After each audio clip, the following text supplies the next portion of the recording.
In another initiative taken by India to provide aid to its crisis-ridden neighbour country Sri Lanka, India extended support to the country and supplied 12 shipments and over 400,000 metric tons of fuel to the island nation.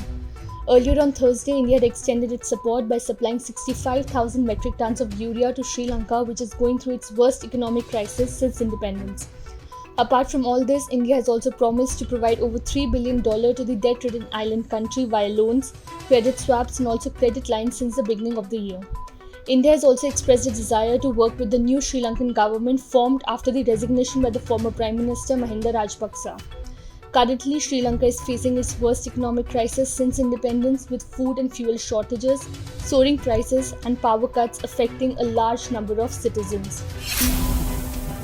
Recently, the Bombay High Court granted bail to a man accused of sexually harassing a 14-year-old boy and stated that kissing and fondling are not unnatural sex offences.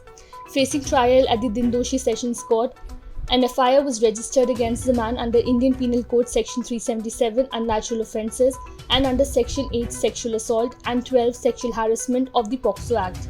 The judgment was passed by Justice Anuja Prabhudesai.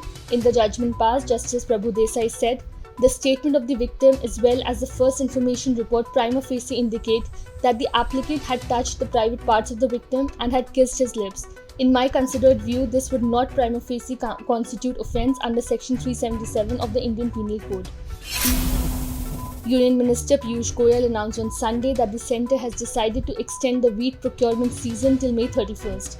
He made the announcement via Twitter and added that the government is committed to ensuring farm prosperity. India announced its decision to ban the exports of wheat on Saturday as a measure to keep a check on the high prices amid the concerns of wheat output being hit by scorching heat wave.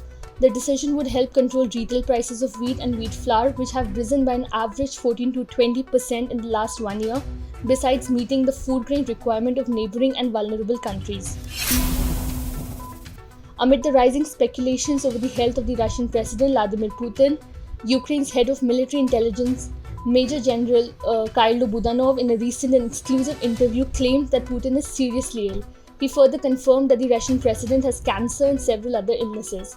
He added that Putin is also facing the threat of a coup, the planning for which is going on.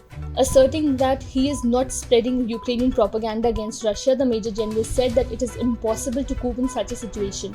The 36-year-old also said that the ongoing war will reach a breaking point in the second part of August. Vladimir Putin's health had been on the radar since the beginning of the Russia-Ukraine war in February, and the recent pictures and videos where the Russian leader can be seen visibly ill owing to his appearance and gestures have gone viral on social media.